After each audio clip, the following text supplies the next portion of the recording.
Hello guys, this video is about the knight. First of all, let's solve the puzzle I gave in my previous video. Key idea of this puzzle is setting up a double attack. So the first move for white is knight to e8 check. Then king has nowhere to go other than d8. Now white can take black's rook on d7 and attack the king with the rook on h7. Now the only move black has is king takes rook. Now the fork is set. White should utilize the fork. Do you see the best move to white? It's knight to f6 check and attacks the queen. Now once the black king moves, white can take the queen. Now we are up to a unique piece, the knight.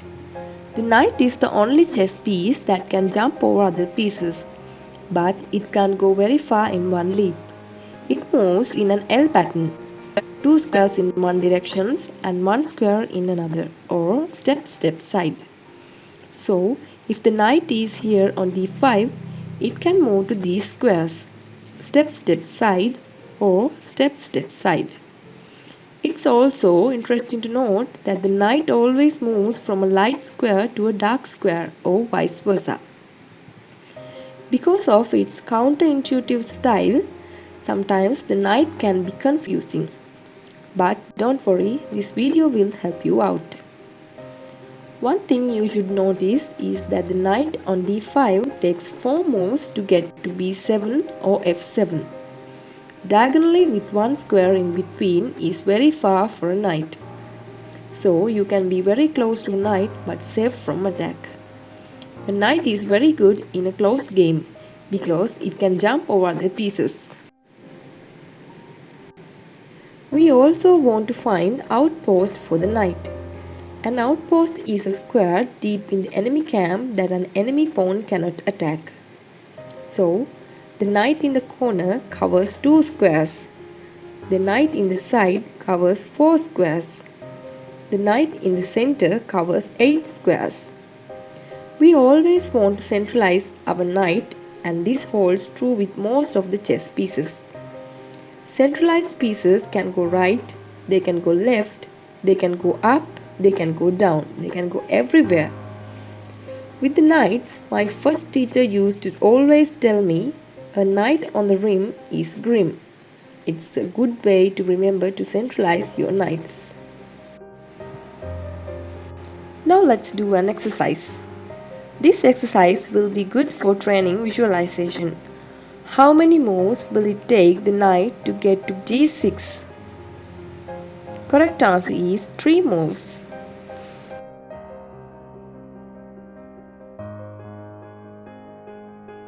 In this position, how many moves will it take the knight to get to b1?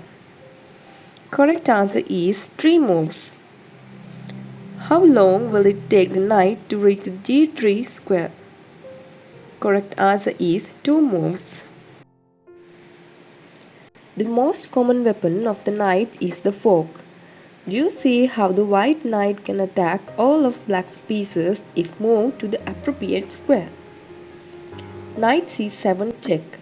You can attack all of the black pieces. What is black's best move?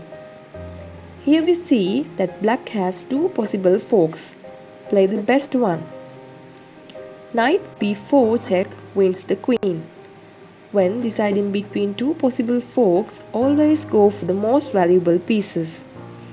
In this position, you can combine the bishop and knight to mate in 2.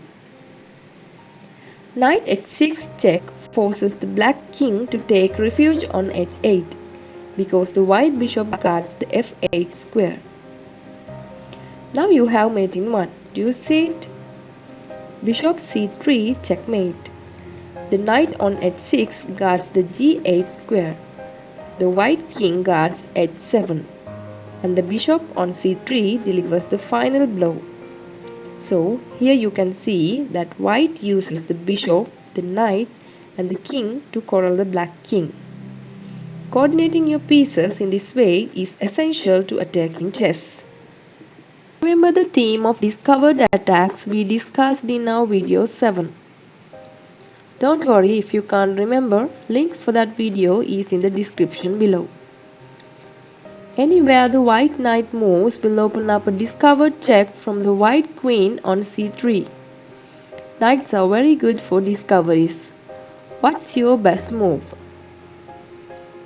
The key idea is to move a knight to a square that sets up a support mate. After knight h5 check, the black king has to move, either to g8 or h7. In either case, there's mate in one for white. Do you see it? Queen g7 checkmate. The knight on h7 guards the g7 square, and the queen finishes the game.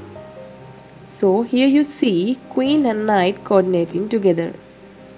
As a general rule, queen and knight is usually a little stronger than queen and bishop, because the bishop and queen are a little bit redundant, while the queen combines with the unique powers of the knight to be a devastating attacking force. Now I hope you have a good understanding of knight. So let's move to our today's puzzle.